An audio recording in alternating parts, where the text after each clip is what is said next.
bitter and unpleasant to be around. Those weren't the words of a tabloid rival seeking attention. They did not originate from a political palace aide or an attention-seeking pundit. They came from people who knew Harry before the interviews, before the memoir, before California, and who were actually close to him. People who were familiar with the version of him that the majority of the world was responding to gave him the exceptional degree of public kindness and affection he once possessed. Meghan has brainwashed him. Who wouldn't agree? He suddenly despises his nation, his family, and being a royal after they were married, and he leaves for a dull life in California. It's not a marriage. It's a hostage situation. They arrived at the end of a protracted period of observing, waiting, and attempting to see the old Harry through whatever was going on the surface, rather than at the start of a controversy. That context is very important. These are not preconceived notions or hostile, agenda-driven observations from outsiders. These are conclusions drawn from long-term closeness, years of devotion, and the kind of tolerance that eventually wears thin when it is repeatedly shown without reciprocation. Another name was discreetly added to the list this week. The 48-year-old son of Princess Anne, Peter Phillips, who is getting ready to wed Harriet Spurling in the Cotswolds this summer, will not extend an invitation to his cousin. The confirmation appeared in Hello magazine in 2 words: lost touch, and the language the royal world uses when it wants to say something without saying it directly. The weight of those 2 words is substantial. We are going over the entire picture tonight. What the Peter Phillips decision represents, and why it carries specific weight beyond its surface simplicity. They are the creators of their own demands, as I have stated numerous times. The increasing number of relationships that seem to have cooled or completely ended in a variety of situations, making it difficult to attribute the pattern to chance. What the overall picture reveals about Harry's situation in 2026, 5 years after the departure that was meant to symbolize freedom and a fresh start, and the unsettling question that lies beneath it all, the question that pundits have been debating for years, and that now seems more pressing than ever, about what happens when the same result occurs in enough different aspects of a person's life that it is impossible to attribute the pattern to anything outside of them. Understanding Peter Phillips is far more important than almost anything else in this story, so let's start with him. Understanding Peter Phillips is more important than almost anything else in this story, so let's start with him. Peter is not a contentious person. Drama and headlines have never been the foundation of his career. Princess Anne purposefully chose to raise him without a royal title, which speaks to the values the family wished to inculcate in him. The notion that your actions are more important than your name. Without a title opening doors for him or the palace machine controlling his image, he quietly constructed his own life on his own terms. Those who know him describe him as steady, grounded, and private. Someone who does not inherit things but works for them. Additionally, he has a well-documented history of loyalty during truly trying times, character-revealing moments that don't happen in everyday situations. Harry and Peter used to be very close, so it is really shocking that he isn't there. However, the relationship is now over, just like with everyone who was once close to Harry. Charles is an example of that. William is an example of that. Harry's closest friends from his military service have demonstrated this to us. Additionally, he went to Balmoral to be with William and Harry when Diana passed away. He moved between the 2 brothers at Prince Philip's funeral during a period of intense and widely reported conflict. The family trusted him to handle that particular emotional burden, not because protocol required it.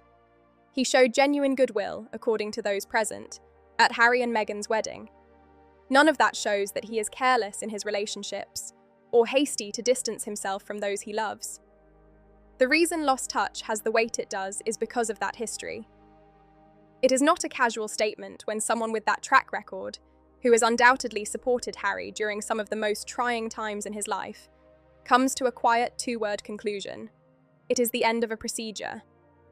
People familiar with the workings of royal and aristocratic circles are aware that such decisions take time. They are created after doors have been tested, patience has been extended, and the calculation has been performed several times and produced consistent results. You can also infer something from the fact that it was conveyed through a magazine as opposed to drama or silence. There was no attempt to score points, no emotional interview, and no antagonistic public statement.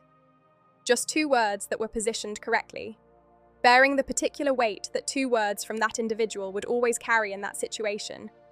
Intentionally understated because it conveys more information than any elaboration could. Because Peter Phillips is not alone, the channel is able to reach a wider audience. He is now on a list that has been expanding over the years in a variety of entirely unrelated areas of Harry's life. And what keeps this from appearing to be a string of haphazard individual fallouts is the pattern's consistency. They are challenging to work for. They are challenging to collaborate with. It seems difficult to maintain any kind of friendship with them.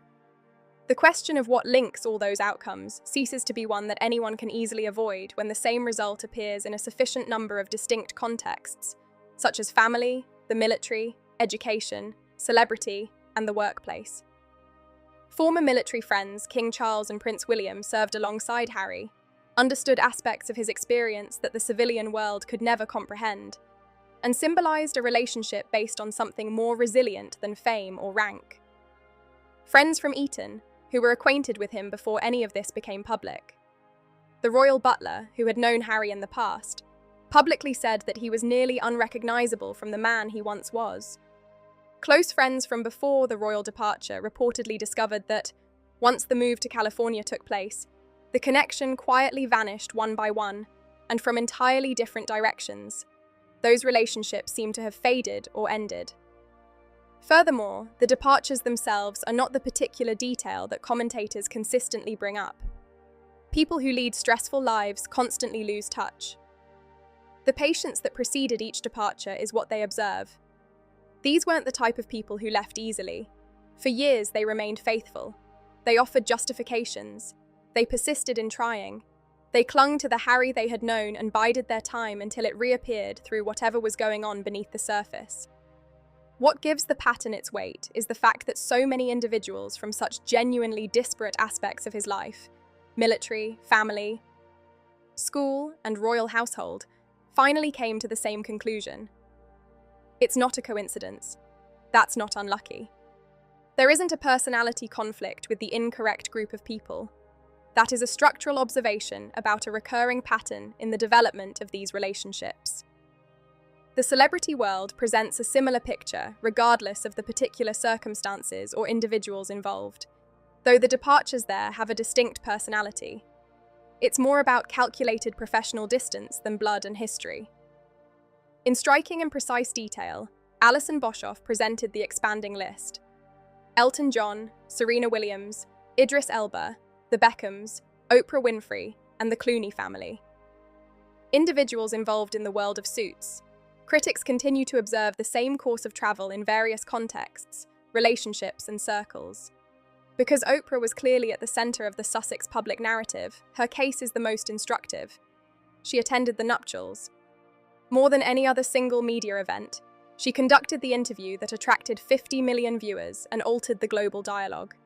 She was the strongest public endorsement available at the time. She did not, however, select Meghan's children's book for her book club. For a project that Meghan publicly cared about, it was one of the most commercially significant things she could have done. She hasn't made any significant public commitments to the couple's later endeavours. Paula Frolick's accurate description of the current dynamic has endured. Oprah keeps Harry and Meghan at a safe distance, close enough to remain involved in the story in the event of a significant development, but far enough away to stay out of the ongoing fallout. That isn't a friendship. It's not a severance.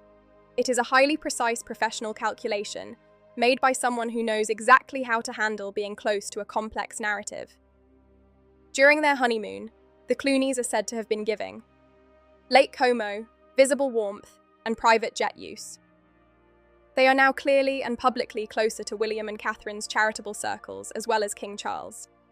According to several accounts, David Beckham travelled to Invictus, showed up in person, and made himself present for Harry. However, he did not receive the warmth he had anticipated in return. Beckham's close friends and family reported that he remembered the feeling of that visit. Since then, the Wales family has received more public support from David and Victoria. Since DJing the wedding reception, Idris Elba has kept quiet about the couple in public. One of Meghan's most well-known public defenders, Serena Williams, has become remarkably silent. The television project came next. The show had access to what ought to have been the world's most impressive celebrity network and substantial support from Netflix. Oprah resides in Montecito, which is close by. Some of the most well-known individuals on the planet were on the guest list for the wedding. Nevertheless, Chrissy Teigen was the most well-known celebrity associated with the program. Many insiders did not interpret that casting outcome as bad luck or an oversight in a field that relies solely on networking and status signals, where a celebrity's participation in a project communicates as much as any marketing campaign. They interpret it as Hollywood conveying something in the language of who shows up and who doesn't, the only language it consistently speaks. A quote from a Daily Mail insider has remained in the commentary. Meghan and Harry never believe it's them. There is always an external explanation for why relationships fail or communications cease. No internal analysis is necessary because there is always a structural explanation for the pattern. Critics frequently use the phrase architects of their own demise. Additionally, it moves the emphasis from external villains to decisions made, recurring patterns, and the cumulative weight of those patterns over time. That phrase is not cruel or simplistic, which is why it has become popular. It is because it conveys a particular aspect of this story's form. The couple has always been portrayed in the Sussex narrative as responding to a hostile outside world: the system, racism, the press, the institution, and jealousy. The counter-narrative of the critics contends that the external world is not, in fact, what unites all of these divergences. The two individuals at the core of all of them are the common denominator, the one thing that has remained constant in every situation where this same result has occurred. Tom Bower has been the most tenacious in recording the broader trend. He has talked about what he believes to be a history of strained relationships that predates the royal era. A recurring pattern in which warm, meaningful connections are made and then abandoned when the next chapter starts. He has posed a question that truly and specifically unnerves some people. When does Harry himself fall victim to the same pattern he has been living inside, becoming the one left behind instead of the one departing?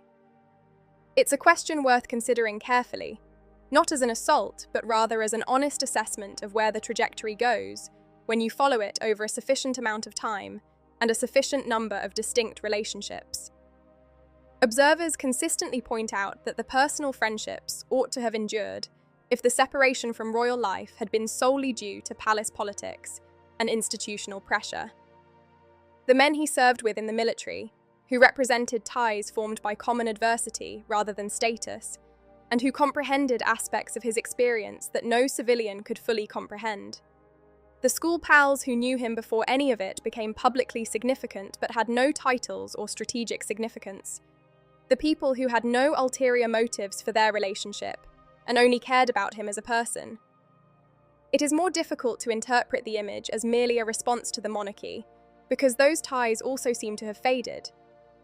If the institution was the cause of the issue, leaving it should have relieved the strain on your interpersonal relationships. That doesn't seem to have been the case.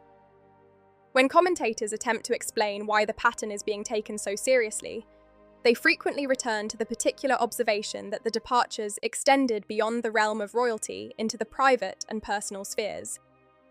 Let's now discuss Harry's former self, because the contrast is important and should be expressed in a straightforward, non-caricatured manner. No matter how well known they become or how hard they try, most public figures never quite manage to accomplish what Harry did. He possessed a genuine warmth, the capacity to be both royal and wholly human.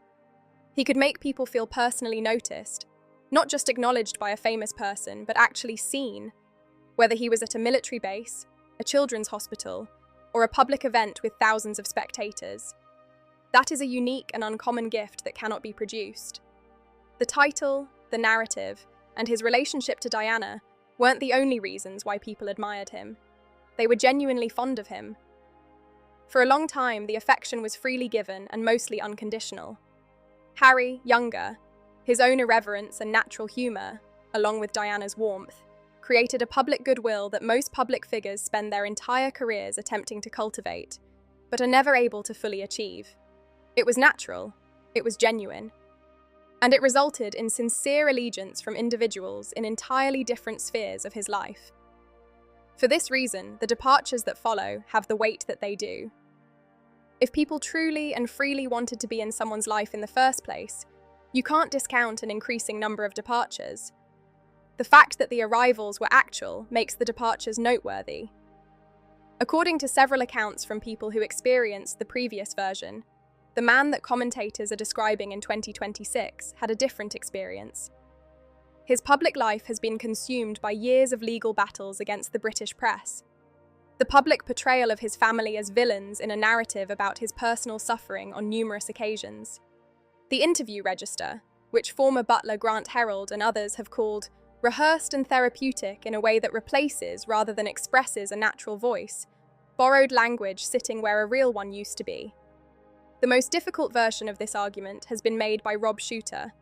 Harry seems determined to harm his family in public and harbours intense resentment toward them.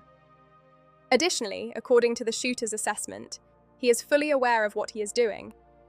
If that assessment is correct, it eliminates the more sympathetic and gentle interpretation that Harry is just confused, lost, or a victim of uncontrollable circumstances. It suggests something more intentional. The audience can decide for themselves whether or not that reading is accurate. However, an increasing number of commentators have independently come to this conclusion. The personal friendships, the men he served with, the school friends who had no titles and no strategic value, and the people who just cared about him should have survived if the separation from royal life had only been due to palace politics and institutional pressure, as observers continue to point out. It is more difficult to interpret the image as merely a response to the monarchy, because those ties seem to have diminished as well. Before all of this, Peter Phillips was acquainted with Harry.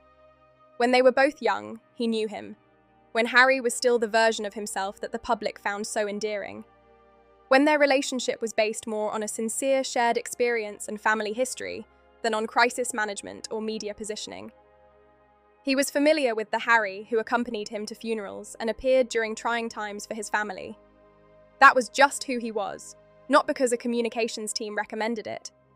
And many think that in the end, he came to the same conclusion as those who came before him. From entirely different angles and via entirely different connections. He doesn't feel like the same person he grew up with when he appears in public today. Someone with Peter Phillips' character and proven loyalty does not make that decision lightly. It is the result of someone who made an effort, persevered, and ultimately had to acknowledge the consistent findings of the evidence in front of him. It is the conclusion of someone who made an effort, persevered, and ultimately had to come to terms with the information presented to him. 2 words in a magazine, delivered in that register by that person in that context, say far more than a press release could ever hope to, without the need for a dramatic public statement or an emotional interview. As all of this has been going on, the royal family has been acting as it has always done in stressful situations, moving forward with apparent discipline, and without making the progress the focus of the narrative. The public's support for William and Catherine is greater than it has ever been during their time together. No amount of brand management or strategic positioning could create the genuine warmth that the public has shown in response to Catherine's return to public duties, following a very trying and closely watched personal period. The reaction came naturally. The version of Harry that shows up in public and in interviews today lacks the same quality that he once possessed in such abundance, and that commentators are now constantly pointing out. Charles is still performing his duties with the self-discipline of someone who knows what is expected of him. The monarchy is not disintegrating despite years of headlines, disputes, and family issues that would have destroyed institutions with weaker structural resilience. By most serious measures, it is operating and, in some ways, thriving, not through media strategy or dramatic gestures, but rather through the steady accumulation of patient attendance. Commentators of all stripes have pointed out the obvious contrast with the Sussex narrative. The family's shortcomings are the subject of a never-ending cycle of controversy, litigation, commercial launches, and interview cycles created by one side. The other side shows up at military commemorations, state visits, hospital wards, and family weddings, but leaves without turning the appearance into a brand moment. In 2026, the public and media seem to be interpreting the differences between the 2 narratives most clearly and consistently in this way. Those who have persevered will be present at Peter Phillips' wedding in the Cotswolds this summer. The titles, the disputes, the years of convoluted headlines, the tense moments. It is anticipated that William and Catherine will attend. Camilla and Charles have been notified. It will be intimate, private, and surrounded by the kind of sincere warmth that Peter has always cherished. Not audience-focused, not carefully chosen. Only those who have consistently shown up over an extended period of time without needing their presence to be recorded, shared, and transformed into a brand moment. Harry won't be present. Additionally, the absence won't seem like a dramatic break or rupture to those who have been following this story for years. It will seem like the silent continuation of a long-running process, the gradual build-up of distance that becomes irreversible, the weight of numerous smaller decisions, rather than a single big one. Lost contact. The precise and restrained meaning of these two words was instantly recognized by those who comprehend this world. Rarely does the royal world need to express itself directly. The subtlety, the distance, the well-chosen phrase that seems to say very little but actually says everything are what convey the message. To put it simply, losing touch is a passive phenomenon. Time is passing, lives are hectic, and people are drifting apart. Those two terms are not passive in the context of a cousin's wedding, the history between these two individuals, or the documented pattern surrounding Harry in 2026. They carry the weight of everything that came before them, and are a thoughtful statement from a thoughtful man. When you consider who said those two words, their context, and the history behind them, you can see that a door that was once always open has finally closed after years of perseverance, sincere effort, and the quiet depletion of both. Not with a statement, not with drama, and not with the kind of public uproar the Sussex story has caused. Many times, it's just the precise and purposeful finality of two words chosen by a man who understands exactly what those words would convey and means what he says. Is there a way for Harry to get back from where he is now? Or has the number of departures from various aspects of his life accumulated to the point where the distance is now structural rather than circumstantial? The departing individuals have not made an announcement about their departure. They've just stopped talking, moved away, or said two words through a magazine. In many respects, that particular type of departure, one that doesn't involve any drama, a public statement, or the need for acknowledgement from either party, is the most definitive type. The individual at the centre of the pattern is left with nothing to react to, discuss, or dispute. It just closes silently and without making any noise, which is how things usually close after a long wait. Please share your honest thoughts in the comments section below. To ensure you never miss what we cover next on my channel, click subscribe. Additionally, clicking the like button will help us reach more people who are interested in this kind of analysis. See you in the upcoming